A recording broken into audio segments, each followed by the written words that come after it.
Nacido en 1970, en la Ciudad de México, Eduardo Parra cuenta con un camino profesional cromático. Posee estudios de cine y creación literaria, y asimismo ha incursionado en la dramaturgia, la dirección de cortometrajes, el guionismo radiofónico, la música y docencia. Su obra refleja una variedad de intereses, entre ellos el cuento, poesía y ensayo. Hasta la fecha, ha escrito alrededor de 12 obras, las cuales han obtenido reconocimiento nacional e internacional.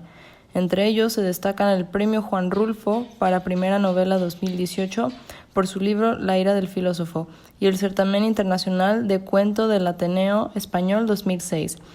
Parte de su obra ha sido traducida al inglés, portugués y el esloveno.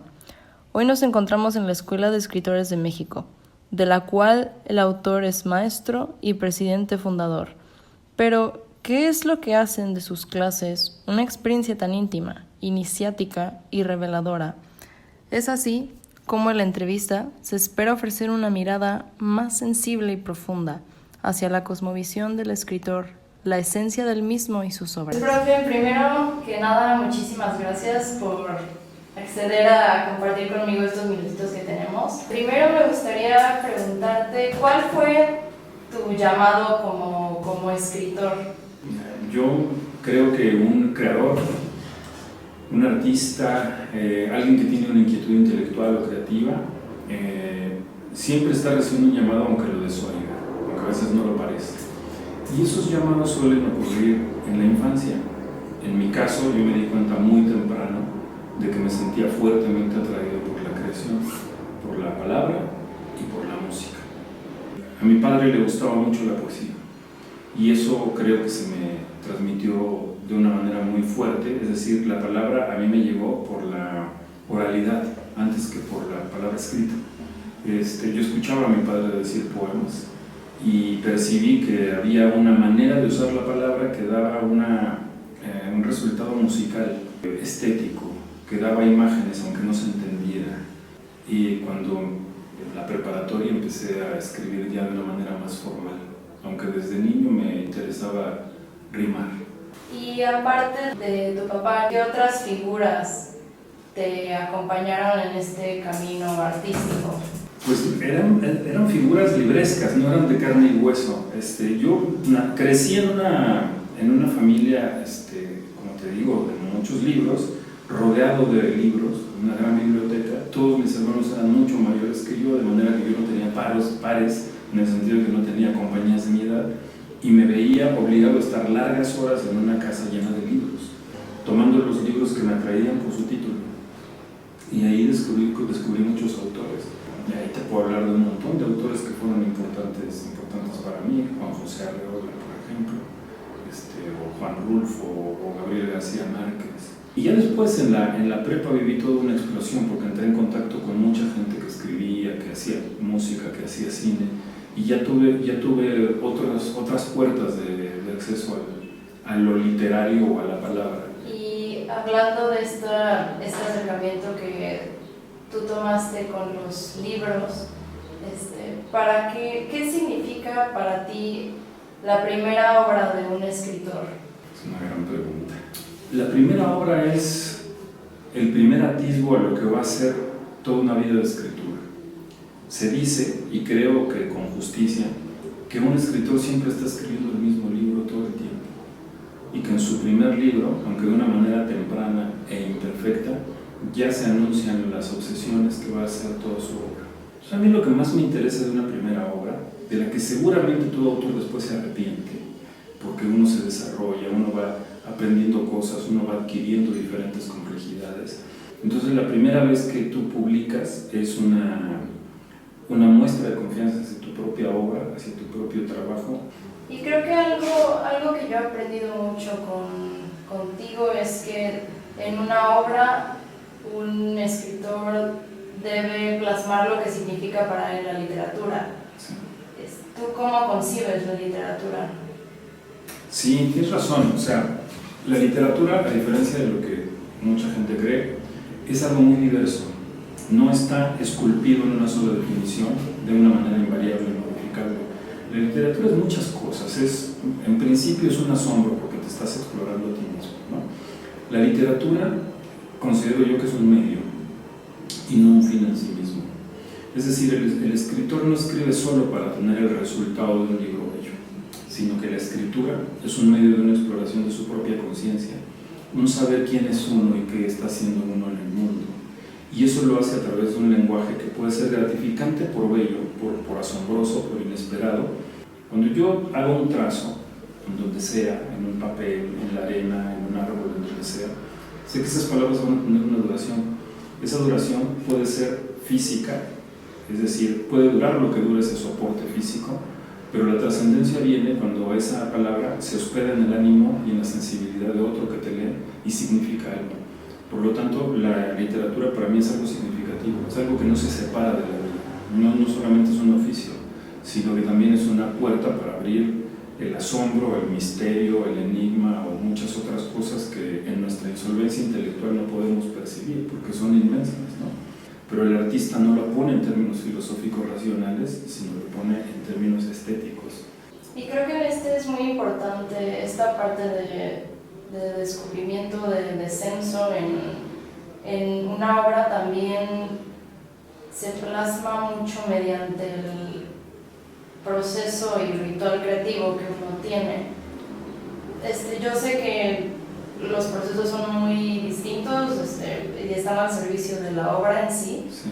Pero ¿cómo definirías tú tu proceso ritual creativo? Gracias al filósofo Carl Jung, yo entendí una diferencia importante, abismal incluso te diría, con respecto al ritual ante otro tipo de usos como la liturgia. Casi todas las religiones y todos los usos que se suponen sagrados son litúrgicos, es decir, es la repetición de actividades que tienen poco significado, que ya se van incorporando a nuestros saberes de manera que ya no mueven algo o ya no conmueven profundamente alguna raíz del alma, mientras que el ritual es algo profundo, es algo que significa y que también pagas un precio, ¿no? Es decir, quien ritualiza sus experiencias paga el precio del dolor, de la desorientación, de la incomodidad, del miedo, es consciente de su propia muerte, de su propia insignificancia, de su propia falibilidad. Cuando tú escribes ritualmente, te sientas a escribir es como a convocar potencias que están más allá de ti y escribir con palabras que vienen de muy lejos y que en ti se reúnen y hacen un sentido. Entonces sabes que estás escribiendo a partir de tu experiencia, con tus propias prendas intelectuales y sentimentales, pero estás escribiendo para algo más amplio, estás escribiendo una gran escritura.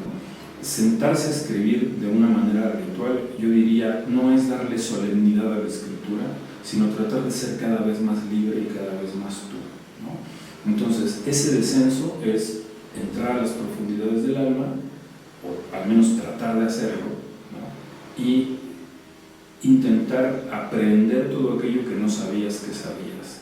Para mí es escribir de noche en una soledad absoluta y tratar de contarme esas historias, o sea, sacar ese libro que ya se viene escribiendo dentro de mí. Y, por ejemplo, independientemente de estas circunstancias, como puede ser el horario del día, ¿cómo han nacido alguna obra en específico que tú ya hayas tenido? En el caso de la narrativa, que la anécdota no es tan relevante, que la anécdota es una sustancia a través de la cual se muestra una esencia. La sustancia narrativa puede cambiar siempre, de hecho cambia. Una cosa es la historia que yo escribí y otra cosa es la historia que leerán los lectores, cada quien parado desde su lugar. Por lo tanto, me ha preocupado menos el qué cuento, me importa mucho quién lo cuenta y cómo lo cuenta. Lo importante son los hallazgos del proceso, ¿sí? Que en el proceso te vas pasando en limpio. Creo que justamente eso que mencionas de los hallazgos en este proceso es muy interesante porque surgen muchas preguntas. Creo que también son acompañadas de muchas respuestas, pero muchas veces se quedan solas. Y como artista, como escritor, ¿qué preguntas para ti no puede responder un artista? La pregunta es de lo más relevante y esa pregunta me ha ocupado muchas horas de introspección. El artista verdadero pregunta, no responde. Nunca responde. Respuestas las tiene el político y el religioso. El artista tiene preguntas. De hecho, una novela es una gran pregunta estética, porque lo que le interesa al artista no es propagar una ideología o convencer de una manera de pensar o hacer proselitismo. Lo más importante es preguntarse cosas. ¿Qué somos? ¿Qué somos como criaturas? ¿Qué hacemos en la vida? ¿No? ¿Por qué se cuentan historias? ¿Y por qué algunas historias permanecen y otras no permanecen? Pero hay un eco, hay una pregunta que siempre es un trasfondo que nunca se contesta. ¿Para qué buscamos a Moby Dick? ¿Por qué salió el Quijote a desfacer en tuertos? ¿Por qué se saca los ojos Edipo? Esas son las preguntas que la literatura se ha hecho y que nunca han encontrado respuesta. Y esa respuesta le corresponde a cada lector. Yo creo que es menos importante para el autor contestar que preguntar. ¿Y crees justamente que esta pregunta de la que el artista, o ahorita particularmente escritor, habita, es su destino, o cuál es el destino de un escritor? Un destino feliz sería no ser olvidado, y para no ser olvidado es decir cosas importantes. Cuando uno se pone a hacerse preguntas esenciales, ¿no? Porque también es cierto que el escritor puede tener objetivos mundanos y vanidosos, como ver su nombre en letra de molde en la portada de un libro, como firmar un autógrafo o ser celebrado como un buen escritor, y me parecen honestos y auténticos y legítimos a sus intereses. Pero también creo yo que hay un apetito de trascendencia, hay como una especie de aire de eternidad. Uno quiere hacer una palabra que signifique mucho para alguien. Me parece que ese es un destino bastante aceptable, bastante razonable, ¿no? ¿Qué es lo que más te gusta de dar clases, o sea, del papel de docencia? Acompañar un proceso. Para mí es más importante verlo así. Yo creo que la escritura nos enseña, lo he dicho insistentemente, y eso es una contradicción en sí misma dicha desde una escuela de escritores. Nadie te enseña a escribir. Es como que nadie te da la libertad. Tú la conquistas. Nadie te forma como escritor. En cualquier caso, lo que estamos haciendo es una especie de ritual de transición en el cual los escritores que estamos dentro de la tradición, porque hemos sido aceptados o reconocidos como tales por nuestros propios pares, ya estamos dentro de la tradición y a su vez hacemos ese ritual en el que damos el pase a la tradición a escritores de obra joven. Y eso me parece que es interesante, es como compartir la responsabilidad y también la perplejidad y el asombro de los descubrimientos de alguien, ¿no? Alguien llega a escribir y llega en una fase. Me tomo el atrevimiento de ejemplificar con tu escritura. A ti nadie te formó, tú ya llegaste escribiendo, ya llegaste dotada con una sensibilidad, tú, y no porque esto quede inmortalizado en un video. Escribes bien, y escribes muy bien, lo que quieres decir ya lo estás diciendo, y eso me hace sospechar por tu edad, por tu proceso y por tu ímpetu que vas a escribir mucho mejor aún todavía. Y uno lo que hace es ayudar a alguien a que lo que quiere decir lo diga de la mejor manera posible, pero lo que uno realmente quiere decir es algo que se da en soledad. Por tanto, la asociación e incluso la escolarización de un proceso es algo discutible, es algo cuestionable. A mí me parece que sería más legítimo decir, uno acompaña procesos y se encarga de apoyar, insistir, impulsar, problematizar la escritura del otro para que esta escritura llegue a donde tiene que llegar. Pues creo que lo único que me queda de decir es que estoy muy conmovida y agradecida porque tú has sido una figura, un profesor, un amigo muy importante en este camino. Muchas gracias. Y por ayudarme más que nada a hacer ese descenso, pero sobre todo como a mirarme a mí misma y a acompañarme en este ritual que yo misma no sabía que lo estaba habitando. Creo que eso es lo último que tengo que decir. Bueno, te agradezco. Soy eternamente agradecida. Gracias.